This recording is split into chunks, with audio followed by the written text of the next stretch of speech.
In the name of the Father, and of the Son, and of the Holy Spirit. Rest in peace, PWL. Kylie. We're gonna do it. Let's get to it. We are looking at the very last album that Kylie ever released with PWL. Coincidentally, ironically, whatever you want to call it, one of the team wasn't there anyway, so it was only made with Mike Stock and Pete Waterman. I've got two people joining me tonight to help us talk about the Let's Get To It album, which is a bit of a divisive album. Damien and Simon, welcome to the show. Hey there, how you going? Fantastic. Hey Damien, hey Tim. Hi Simon. Damien, this is your first time. Welcome. Simon, you're a bit of an old hand at this. So what do we think about Let's Get To It? I mean, this album it's controversial amongst the fan community. Some people absolutely hold it up as, well, this was a turning point. This was maybe even the peak of the PWL days. Other people say it's a bit of a filler album in between. So hard to know. Where do you guys both sit on that? When it first came out, I actually thought it was a filler album. I was really disappointed with the album. Wow. Yeah, and I was a hardcore fan. I felt like it was made by two different people, a dance artist and someone wanting to be soul. I think in years to come, I've actually sort of appreciated where it is and where it sits in her landscape. And I think. Yeah. Whilst the dance tracks do sort of jump out at you, and they are quite good, and the sampling is impeccable on this record. A lot of sampling, isn't there, Damien? A lot of sampling. There's a lot of sampling. We'll get to that. But I do think that some of the without this record, they would know that she wouldn't have had, the foundations for the Kylie Minogue album. Using male backing singers for the first time where you could hear them prominently is a big thing in Let's Get To It, and it actually is quite a well-rounded record. You are right, it is a divisive record and people do have issue with the record. So she grew from this so much. You're right, Damien. As a Kylie fan who knows the narrative of her journey, her career journey, I think this album, when you listen to it as a fan who knows that story, you can actually feel the Wrestle. I mean, you can feel the Wrestle in even the lead single. There's two different mixes of it. One is sort of sexy and soulful, the Summer Breeze mix, which was on the Australian album. The other one is you can see Mike, Pete Waterman all over it. He's determined to have this pop sound, the traditional pop sound. The video clip he was furious about. People aren't going to believe Kylie is a whore. All this sort of stuff. And then throughout the album, you can see the soulful bits, and you can hear the pop trying to cut through again. It's quite interesting to listen to from that perspective. Yeah, I read somewhere where he was, writing one night or something, and he'd go upstairs and literally come running down, and he'd write it down, and Kylie would have it the next morning. It was commonly known that he's very much an ideas man, and he'd come up with an idea and said, this is a great one, and he'd come down and say, okay, we're doing this, or this is a great song title, let's do this. And I think this was the first album where she had turned around and said, well, actually no, I want to sound like this. I want to sample, I want to sample, Shay Jones on right here, right now. I want to sample different genres. Yeah, and I think it was just one of those records that it broke the Stock Aitken and Waterman mold, because they had never been told before by an artist what to do. Yeah. They had told artists what to do. She was overshadowing them by this stage. And I also think it's interesting, she definitely, in Rhythm of Love era, started to get the sense that, hang on, I could be a club. Then this mysterious Angel K, I believe, was born out of that feeling. The Angel K, she actually set up I'm Angel K, and that's where the B-sides, they weren't actually intended to be B-sides, as I understand it. Do You Dare and Closer. If you listen to those, I believe they represent where Kylie felt she needed to be. But it was totally different to what she had been doing. But, I just love anything that the woman does, We're about to go through track by track on Let's Get To It. But Damien, as an album, as a whole, this has a feel, doesn't it? There is a feel to Let's Get To It. There is it's a much more groovier, more adult feel than, say, the very hit-driven Rhythm of Love. Rhythm of Love was an album that was crafted in half in dance world, half in hits world. It was quite deliberate, and it works, and that's why this record is a lot smoother. It's a lot more adult. Her vocals are a lot more challenged than they have been in previous records, where she had shown off her range a little bit better with this record. Yeah, she had a lot of different sounds and tunes and melodies, and they were all enough for us. They were all really catchy. You know, I remember listening to them, and you know, each of them one by one, and even though the word is out, you know, the whole album has nostalgic songs, you know, and the duet she did with Keith was. She had a hand in writing that as well, so you know, that was a great song. I love that one too. So it's a weird thing, because this album came out when I was in year 12 in high school, and it was the soundtrack to my year 12. So every time I hear it, HSC, is it, Damien? Yeah, so I'm showing my age here. 3-unit English. Let's get to it. Well, no, it kind of was. You know, it was kind of 3-unit English, 3-unit arts, 3-unit music. That's what it is. That's what it is for us. Yeah. How did I know there it's was kind of like English in there? I don't even know you, Damien. But as an album, you know, we've got the New Jack Swing influences of R&B. Before we get into track by track, I'd love to talk about the cover, because for me, this was it was a German photographer who actually created this cover. I absolutely. Still to this day, I love this cover. It's mysterious to me. I still don't know what the man standing over her is supposed to mean. But the lips, they stand out to me too, because that was the first time I actually noticed, I think she's starting to do a little bit of stuff with her face, even though it looked fantastic. I'm not judging it, but the lips are massive on this cover. She loves lips. You love lips too, Tim. You got lips on yours as well. What, you think? You reckon I've got big lips too? No, on the cover, the photos. Kylie loves the symbol for our channel you're talking about. Yeah. Thought you were accusing me of having injectables there. No, Kylie loves to pout, and she doesn't pout in pictures, but she just loves pictures of it. And Damien, the cover. It was such a great cover done by Juergen Teller, I think it was, and. Even the dress, everything about the whole cover is sort of high fashion. Yeah, it was high gloss. It was very, very sort of street English Vogue at the time, and very 60s inspired as well, which was a really big thing. A big current trend in fashion at the time, and especially in the clubs. And you just look at the photography inside, the actual booklet. Yes. Oh, just stunning images. Beautiful. Stunning, very sort of minimalist, but still really striking and effective. And it's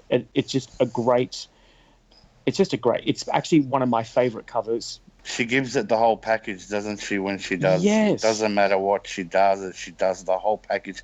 And it's done always with class and sophistication, and you know, she's just so classy, isn't she? I don't know if I'm overanalyzing it, but she had an interview around that time when she was recording for Let's Get To It, where she said, I wasn't allowed to look left, I wasn't allowed to look right, I was blinking. Yeah. This is the first album cover where she's not looking direct into the camera. It just also looks like the first album cover that she's actually she's actually had an input in. And it's stunning artwork. One of the classics. Let's start going down track by track. Obviously, we have the lead single, Word Is Out, a Stock and Pete Waterman song. As I say, when the video clip came out, a lot of people say it was controversial and parents were outraged. I don't remember that. People say it, but I think that was more of a media thing. It wasn't that shocking, was it? No. No. I think at the time it was more to do with the fact that it was a sheer outfit, and it made her look trampy in the eyes of very conservative media. But I loved it. Wasn't that? I loved it. I thought it was great. It was also the single. It's worth mentioning that it was the video clip that sort of started the real conversation about is Kylie trying to be Madonna. I mean, even the little boy in the clip, Open Your Heart, there's a comparison there. The type of outfit, wanting to use sex to sell music, a lot of things, this video clip. I think it was a lot of things, but I think they executed it really well. Davina McCall was in it, one of her best friends. Well, Davina McCall was like the socialite, the bad girl socialite at the Yep. time, and I don't actually think that did her any favors at the time. But at the same time, it's a great snapshot video and something that hadn't been done before by her. She'd done the cutesy, she'd done the fire, she'd done the half naked Yeah. woman, she'd done the fashion shoot, she'd done Shocked, Yeah. which is a whole load of things all in one. She'd done Locomotion. This was completely different, and I think it was the first time fans sort of went, okay, these are mini movies, and they're all different. Which I think that's why fans actually like the video and defended the video with vigor. Pete Waterman still to this day talks about how he thinks it was an error in judgment. There you go. But one quick question about Word Is Out before we move on to track 2: Summer Breeze mix or the British version? British version. Yeah, I'm gonna go with British as well. Yeah. Oh, Yeah. You traitors. Me, Summer Breeze, I'll go for it all the time. We want to know what people think, so leave a comment under this podcast. Which version of Word Is Out tells the story better? We move on to track 2. Give me just a little more time. Now, this caused magazine article after magazine article, mainly because of the infamous push-up bra. Yes. By the way, Yes, I Chicken yes. fillets. yes, for chicken fillets. That's right. What's going on with Kylie's bazoom? That's the type of headlines we were getting at the time. What a way to bring out your boobs. Good. Yeah. Well, I just I thought it was a great video, and then they used it in a watch commercial in the UK, and it just flew. The record just went nuts. Whatever she does it with class. I say it again, if it's done classy, she doesn't look bad, Right. but Now, no. did she do this before or after that boy band that made a shot-by-shot remake? Oh, yes, I have. It's unbelievable. I couldn't believe my I eyes when I saw saw a bit this. of it. I think it was that band with Robbie. Wasn't it Robbie Williams? What are they called? Take that. Yeah, Was could it have been Take like- That? I think it was Could have a been Take That. magic. Yeah, I could mean- have been magic. Yeah. But I think was there's that a about? connect. Yeah, I don't know. There's a connection. So I think, weird. but Danny's connected. And Yeah, of course, I we can't. agree with Damien. Simon, we can't let this one go by without the brrr, like that wasn't in the original Yeah. version. She's fascinated by the fans being fascinated by that sound Yeah. She shouldn't be. She shouldn't be.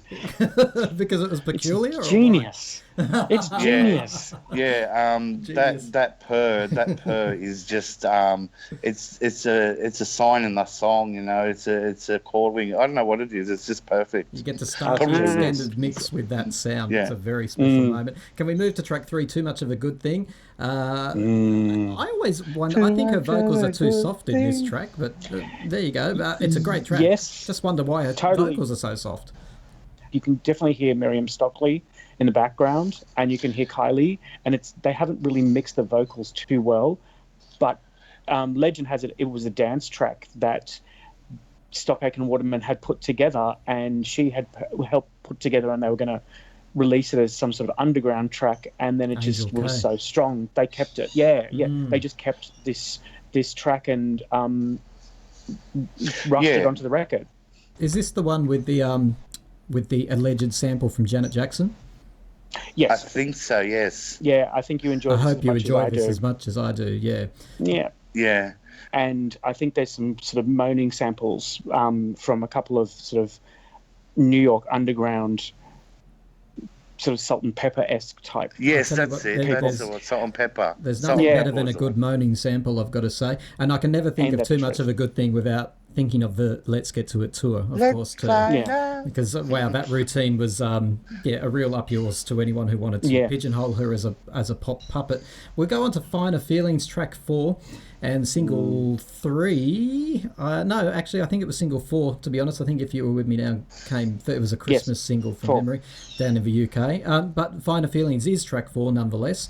This was also remixed for the single version, wasn't it? Yeah. It was done by the guys who wrote Confide in Me for her, ironically. This was their first Dave Seaman work together, and wasn't it? yeah, it was Brothers in Rhythm. Dave. Brothers in Rhythm. I actually prefer the Brothers in Rhythm version because it just sounds so complete. It sounds like just such a beautiful mix of electronica and her voice and that sort of Yeah. sorrow classical sound, and it's just that the video is stunning. She's in Paris. It's just everything about that track is just amazing. And the packaging, because there was a 12-inch mix, which is just haunting and beautiful. I love that. I just love the song. It has a very, special place in the album as well. I think it makes the album as well. I just love the song. Track 5 on the album is If You Were With Me Now. Now, this is a duet with Keith Washington, who fans allege has never been heard of again since, and probably the fans are right. He's a bit of a mystery figure like Jazzy P, I've got to say. If You Were With Me Now is beautiful, though, isn't it? And the video clip, stunning as well. Another class act. Yeah, apparently she met him for the first time on the video, which I think was quite amazing. I heard they didn't even meet on the video. Were they together in that video clip? I know they didn't record it together. No, I can't tell you. I don't know. They didn't record it together, but there's apparently he had shown up for his part, and they wanted to reshoot something for her, and they met for the first time. And she, as she was shooting. She was shooting up the part with the scarf on her head, and it was being done by the same production company. So she went in and shot her part and met him, and apparently that was the only time she'd seen him. And she had a hand in writing this song as well. So, some of the lyrics come from her. Yeah, and even the cover of the single is a really big picture of her kneeling down. With a little star, and I think there's this tiny little picture of him in the corner. So I remember it was black, wasn't it? I think I owned about 4 copies of that. Yeah. Yeah, I think I still own 4 copies of that. It did have a killer B-side, though. Yeah, well, the B-side was, I guess, I Like It Like That, wasn't it? Exactly, and that was a number 1 dance track for her, pretty much. Oh, she had everywhere. number one on the dance charts. I remember that. Yeah, that was an amazing killer song too. See, and I remember hearing it for the first time and going, she's not in it very much. She's not in it very much. But then again, I was 17 and wanting her to sing the whole thing. Get out of the way, Keith. Just step aside, would you? This isn't your album. Exactly. Sorry, mate, you got to go. Yeah, that's it. Then we come to the title track, Let's Get To It. Now, I love this track, and of course, this is the you referred to it before, Simon. There's an acoustic version she does as part of the package of Let's Get To It concert. Beautiful, and I really like this track. I think it's sounding a little bit dated these days. I'd love to see it updated. I'd like to see this particular track remixed and updated for now by someone, by a great remixer that's happening right now. That would really work for me, because we've heard an acoustic version, obviously, from the Let's Get To It tour. We've heard a live version from the Let's Get To It tour. We've had an album version. What about something really different, like a harder dance version, or something that's bigger and bolder? Then we come to track 7. Now, this is the first time she released a song by this name, Right Here, Right Now. Very poppy, and I always think it's the genuine cousin of track 8, which is Live and Learn. So maybe we'll talk about these two together, because they go together for me somehow. Right Here, Right Now, and Live and Learn. What do we make of this? Right Here, Right Now would probably be one of my favourites on the record, full stop. I know it's a complete rip-off of Are You Gonna Be There by Shay Jones. I'm well aware that it's basically the instrumental of that track with her new singing over the top. I loved that track anyway.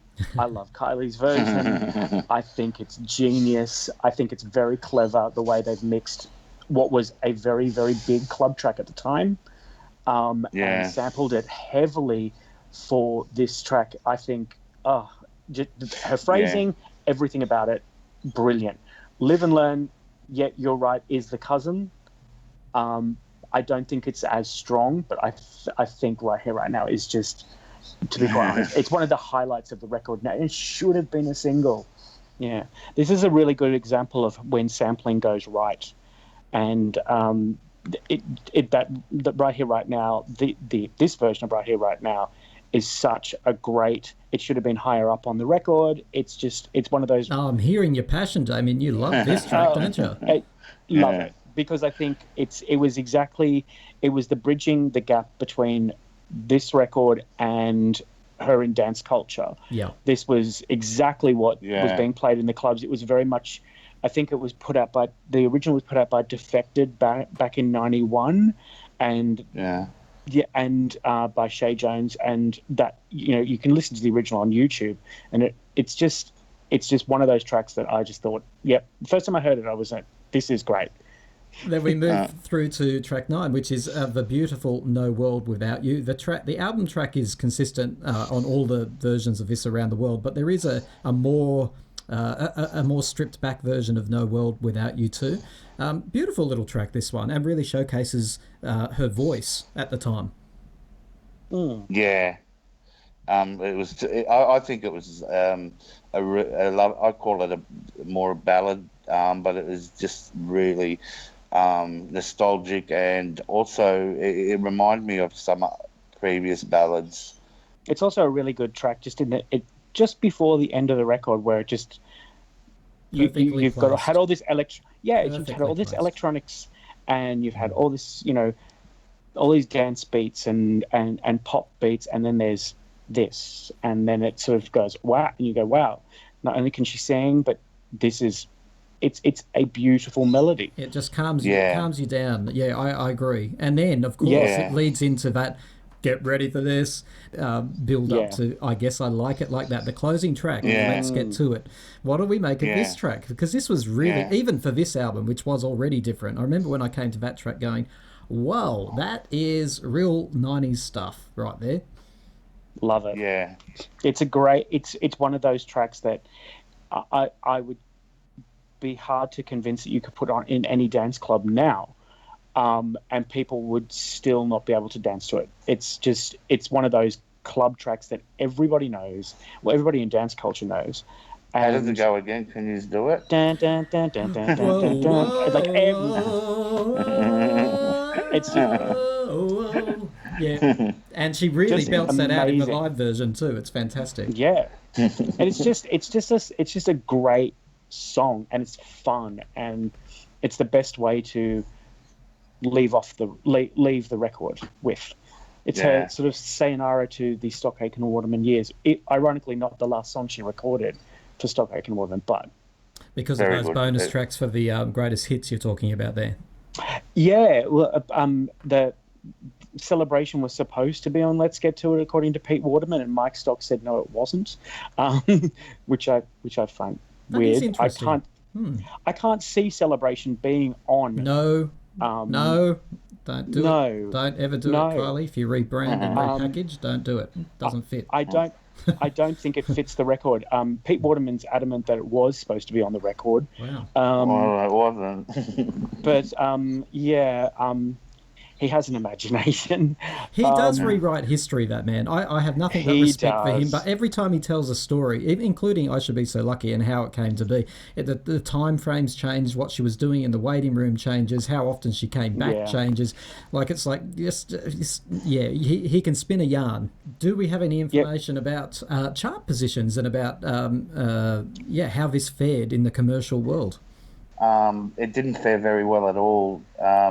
In the commercial world, in both. I think in Australia, it didn't even go platinum. I think it went gold, is my recollection. Yep. This is an important album for a completely different reason. I actually also remember a headline at the time, Kylie Faces Failure, and it was a fascinating interview with her, actually. It was very honest. It said, for Kylie, who up to that point, everything she touched turned to gold, this was the first time that it certainly couldn't have been called a failure. It was not a failure, but by her lofty standards, this wasn't up there. So it was an interest, and she was very honest in her responses too. She said, I get why people criticise me because it's so hard to get a hit. From a standpoint, I think this record holds the test of time for me with a lot of the dance tracks, and I think they stand up better than, say, the pop tracks for me, because I listen to them and go, oh, that takes me back to year 12. Electronica. A lot of nostalgia for you, and I've got to say that again, I say this with all her albums, if you want to really understand Let's Get To It, listen to it from beginning to end in order, the way it was meant to be, because you will really get a sense. It takes you on a bit of a journey, and it's definitely got this beautiful feel to it as a package, which I do. You're absolutely right, Tim. And if you do that, if you do what Tim says, I can guarantee you'd listen to it again, and then you will listen to it again after that, and then it will become a very favourite album. The bonus tracks? Oh yeah, do you dare closer, say the word, and obviously the Brothers in Rhythm remix of Fun Feelings, because I've created my own sort of iTunes playlist of that record. So there's no way I'm leaving that out. But And I'm glad you mentioned Save a Word, Yvette, because that's a brilliant track. And those clubby tracks that you mentioned there, yes, people have got to get their hands on those and have a listen. They're really interesting tracks to listen to. Damien and Simon, thank you so much. Thank you so much for having me. Yep, let's get to it. See you, friends. See you next time. That period, I didn't know what I was at that time. In retrospect, looking back at that track, it wasn't successful. But I don't think it was a mistake, and I don't regret it, because I learned a lot during that period.